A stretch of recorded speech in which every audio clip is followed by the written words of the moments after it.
No, namhlanje sikhuluma ngetopic lana ngempela kade ngicubungula isikhathi ethi keep building and let negative critics talk. Into engenze ngakhetha lesi sihloko ngoba ngeke ngabona kakhulu abadlali bebe talented abalinyazwe ukuthi bathe bedlala ibhola bayithola bebe caught up ngalomsindo wama fans. Ethe edlala ibhola bamgxeka abalandeli. Wase shift focus ekudlaleni kwakhe wayithola sespend isikhathi efuna ukuphendulana nabalandeli. Ngibabonile abadlali bebe talented bagcina ama careers abo phela early ngenxa yokuthi ushintshe ifocus. Ucoach ubekufakele ukuthi ube sensimini udlale wena wayithola usubhizi wenza ama sign language uwabhekise kubalandeli. Keep building and let negative critics talk. Uma usasenkundleni uNkulunkulu ekubeka enkundleni enza sure ukuthi uyayikhumbula iassignment yakho ebese ulwela ukuthi uqhubeke usebenze okunye ungakunake ngoba kuzokuphazamisa.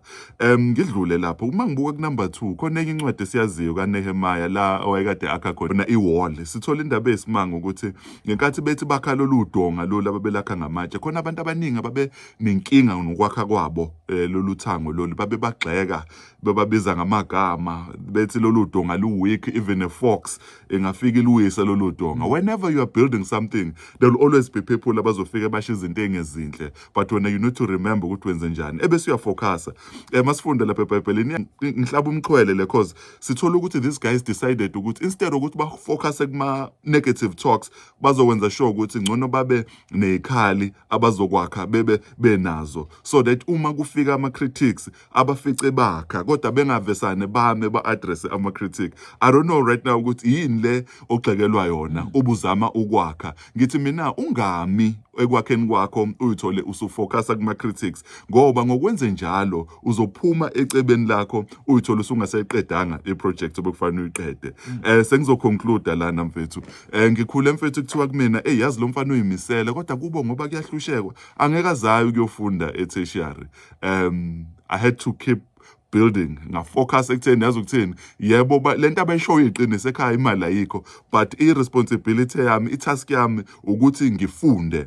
Khona umuntu ongilalele njengamanje isimo sakhe nasivuma ukuthi uzoya etertiary kodwa akukhona okwakho ukuthi uhlale phansi uchazelane nabantu ukuthi kuzokwenzakalani. Irresponsibility yakho ithi ngena ezincwadini shona ezincwadini. Khona umuntu olalele njengamanje kuthiwa kini eyakuphunyelelwa kini ngithi yes kusho njalo akekho umuntu okwaphumelela kini akekho umuntu okwathenga imoto kini akekho umuntu okwakha umuzi omkhulu kini but keep building. Kuthiwa kuyefana niya ezikoleni nimisele kodwa imisebenzi ayikho.